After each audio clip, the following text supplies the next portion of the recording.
ad in the newspaper came out for Pan Am and for flight attendants. And my dad said, "Hey, you like to travel, you speak Spanish, why don't you try this?" And I was not having a blast in college, so I said, "Sounds good." This is where Zoe lives now with her family in Navarre, but for 4 years her home was on a Pan Am plane flying around the world. After interviewing in Miami, Zoe was hired and sent to New York City to work the new Pan Am shuttle that flew back and forth from Boston to Washington, D.C.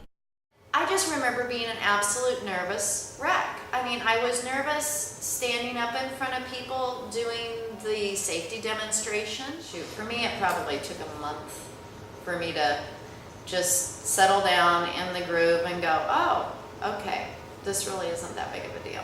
I can do this."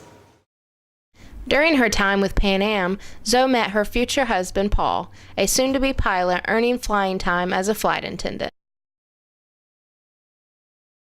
He would make sure he had time off, so when I had a 3-day roam, he could come on the 3-day roam, or he could come to Rio with me, or he could come to Zurich with me, because he couldn't hold any of those flights. We dated all over the world, had a great time, and it worked out brilliantly. I mean, we had so much fun. But being able to enjoy the short international layovers meant that flight attendants couldn't get much sleep. Your best bet was if you could stay awake, if you could pull through dinner.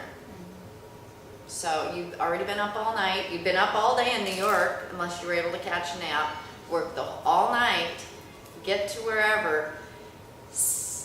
If you laid down, you were gonna be hurting.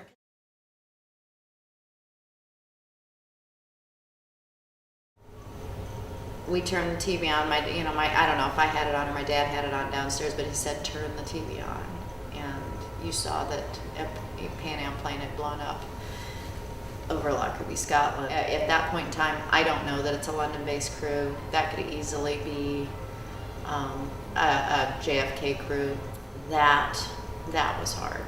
That was hard going back to work. That was hard going up in an airplane again. That was hard working an international flight. The Lockerbie tragedy was the beginning of the end for Pan Am, and Zoe could see the signs.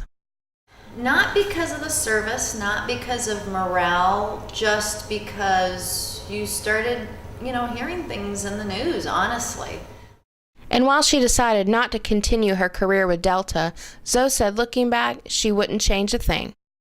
The best way to grow up, literally, seeing the world, traveling, taking advantage of youth, and not being tied down to all sorts of commitments and obligations. I would do it all over again.